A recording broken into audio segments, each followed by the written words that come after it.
ڕێز و سڵاو بۆیەوە بینەران و گوێگرانی خۆشەویستی تەلەڤیزیۆنی کۆمەڵا لەگەڵتاندام بۆ پێشکەشکردنی گەشتی هەوڵەکانی سەر لە بەیانی ڕۆژی یەکشەممە. سەرەتاش بە سەردێڕی چەند هەواڵێک دەست پێ دەکەین. کۆبوونەوەی ناڕزایەتی کرێکارانی شارەداری شاری کرماشان، ئازادی کاتی جەلال سەدەفی لە زیندانی مەهاباد بە دانانی بارمتەی قورس، مانگرتنی کرێکارانی فولادی پاسارگاد لە شارستانی کۆوار، کۆبوونەوەی ناڕزایەتی دانیشتوانی شاری نیکشەهر لە پارێزگای سیستان و بلوچستان، کۆبوونەوەی خوازیارانی مەسکەن میلی لە شەهرکورد،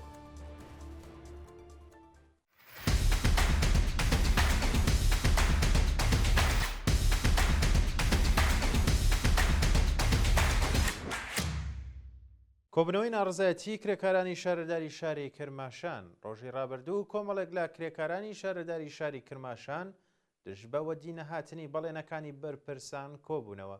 بە وتەی سەرچاوەگادارەکان کرێکارانی ناڕازی لە کۆبوونەوەکەدا ئاماژە بەوە دەکەن کە بەهۆی پێنەدانی ئەقدەسە دواخراوەکانیان لەلایەن بەرپرسانی شارەداریەوە دۆخی ژیانیان لە خراپیدایە و خوازیاری بەرزکردنەوەی ئاسی ئەقدەست بە پێی ڕێژەی هەڵاوسان، پێدانی هەقدەست و مەزایە دواخراوەکان، دابینکردنی بیمەی دەرمانی کارامە، گۆڕانی گرێبەستەکانیان و هەروەها بایەخدانی ڕژیمی کۆماری ئیسلامی بە ژیان و معیشەتی کرێکاران بوون. ئازادی کاتی جەلال سەدەفی لە زیندانی مەهاباد بە دانانی بارمتەی قورس. ڕۆژەی شەممە 22 سەرماوەزی 1404 هەتاوی جەلال سەدەفی بەندکراوی سیاسی ڕاگیرا و لە زیندانی ناوەندی شاری مەهاباد بە دانانی بارمتەی 4 ملیاردی بە شێوازێکی کاتی ئازاد کرا.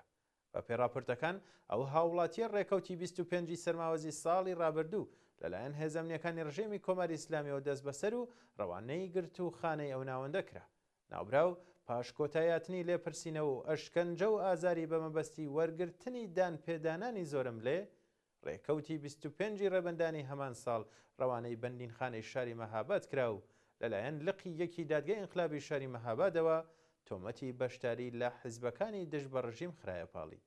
شانی باسە هاوسەری ئەو چالاکوانە بە ناسناوی سیروان شاوڵە ڕێکەوتی حوتی خەزەڵ وەریەم ساڵ دەست بەسەر و پاش 42 ڕۆژ لێپرسینەوە لە گرتوخانەکانی دارەی ئیتڵاعات بە دانانی بارمتە ئازاد کراوە. کۆبوونەوەی پەرستەران لە شاری سنە. ڕۆژی شەمە 22 سەرماوەز کۆمەڵێک لە پەرستەرانی شاری سنە دژ بە پێنەدانی هەقدەستە دواخراوەکانیان لە بەردەم بینای بەڕێوەبەری سەرچاوە مرۆیەکانی زانکۆی زانستە پزیشکەکانی شاری سنە کۆبوونەوە. بە وتەی سەرچاوەکانی هەواڵ، بەشداربوانی کۆبوونەوەکە لە بەردەم بینای سەرچاوە مرۆیەکان لە مەیدانی ئیقباڵی شاری سنە بە وتنەوەی دروشم دژ بە گەندەڵی و ناکارەمەی بەرپرسانی ڕژێمی کۆماری ئیسلامی خوازیاری پێدانی هەقدەستە دواخراوەکانیان بوون کە لەلایەن هێزەمنیەکان و سەرکوتگەرانی ڕژیمەوە بەمبەستی بڵاو پێکردنی کۆبوونەوەکە ناڕازیان گەمارۆ دران. شایانی باسە ڕژێمی کۆماری ئیسلامی لە ترسی سەرهەڵدانەوەی ڕاپەڕینێکی دیکە لە کوردستان دەستبەجێ هەقدەستەکانی پەرستارانی پێیانداوە و هەڕەشەی لە ناڕازیانیش کردووە. مانگرتنی کرێکارانی فولادی پاسارگاد لە شارستانی کۆوار. ڕۆژی ڕابردوو کرێکارانی شاغڵ لە شیرکەتی فولادی پاسارگاد لە شارستانی کۆوار سەر بە پارێزگای فارس دژ بە پێنەدانی هەقدەستە دواخراوەکانیان دەستیان لە کار کێشایەوە و کۆبوونەوە. بە پێوێنانی کە بەدەستمانگەیشتون کرێکارانی ناڕازی لە کۆبوونەوەکەدا بە وتنەوەی دروشم دژ بە گەندەڵی سیستەماتیک و ناکارەمەی بەرپرسانی ڕژێمی کۆماری ئیسلامی خوازیاری بەرزکردنەوەی ئاستی ئەقدەست بە پێی ڕێژەی هەڵاوسان، دابینکردنی بیمەی دەرمانی کارامە، ئیمەنی شوێنی کار و ئیمکاناتی ڕیفاهی، تەزمینی ئەمنیەتی پیشەیی، پێدانی هەقدەست و مەزایە دواخراوەکان، کۆتایی هاتنی گوشاری ناوەندە ئەمنیەکان لەسەر کرێکارانی ناڕازی و هەروەها وەرگرتنی هێزی کاری نوێ بوون. مانگرتنی نائب ئەسکەری لە خواردن. ڕۆژی شەممە 22 سەرماوەز نائب ئەسکەری بەندکراوی سیاسی ڕاگیراو لە زیندانی ناوەندی شاری ورمێ دژ بە ناڕوونی ڕەوەندی دۆسیەکەی مانی لە خواردن گرت. بە پێی هەواڵی گەیشتووە و بەندکراوە سیاسیە بۆ ماوەی زیاتر لە 1 ساڵ لە مافی پەیوەندی لەگەڵ بنەماڵەکەی بێبەش کراوە و هەروەها ڕەوەندی دۆسیەکەی لەلایەن دەستگای قەزای ڕژیمی کۆماری ئیسلامیەوە ڕوون نەکراوەتەوە. بە وتەی سەرچاوەگادارەکان ناوبراو ڕۆژی ڕابردوو دژ بە ئەم کردەوەی بەرپرسانی زیندان مانگرتنی لە خواردن ڕاگەیاندووە و خوازیاری پێدا چوونەوەی ناوەندە قەزایەکانی ڕژیم لەسەر دۆسیەکەی بووە. کۆبنەوەی ناڕزایەتی دانیشتوانی شاری نیکشەهر لە پارێزگای سیستان و بلوچستان ڕۆژی هەینی 21 سەرماوە 1404 هەتاوی. کۆمەڵێک لە دانیشتوانی شاری نیکشەهر دژ بە نەبوونی ئیمەنی شوێنی کاری کرێکاران لە پارێزگای سیستان و بلوچستان لە بەردەم بینای ناوەندی پرۆژەی ڕێگەی ئاسنی زاهدان چابار کۆبوونەوە.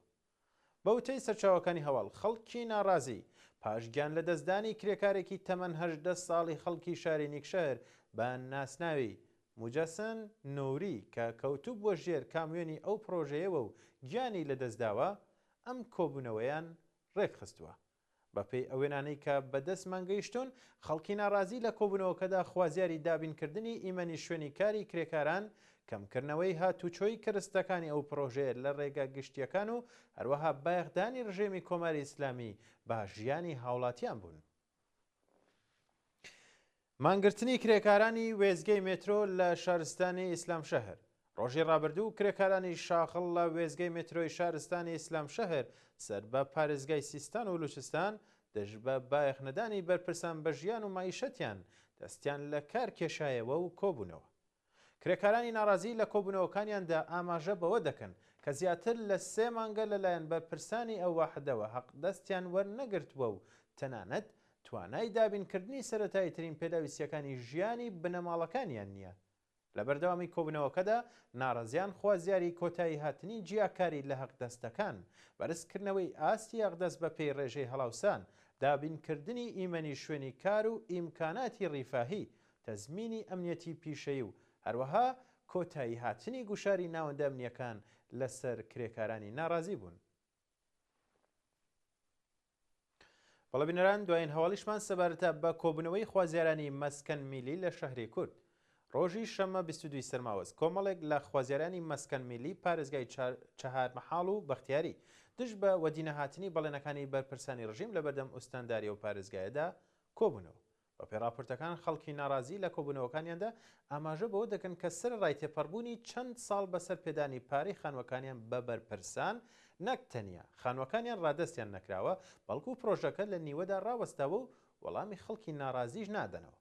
لە بەردەوامی کۆبوونەوەکەدا ناڕزیان خوازای ڕادەستکرانی خانوەکانیان و پێڕاگەیشتنی ناوەندە قەزایەکانی ڕژێمی کۆماری ئیسلامی لەسەر دۆسیەکەیان، سزادانی تاوانباران و هەروەها قەرەبووکردنەوەی زیانەکانیان بوون. بەڵێ بینەرانی خۆشەویست گەشتی هەواڵەکانم پێشکەشکردن ڕۆژێکی خۆش بۆ هەموو لایەن.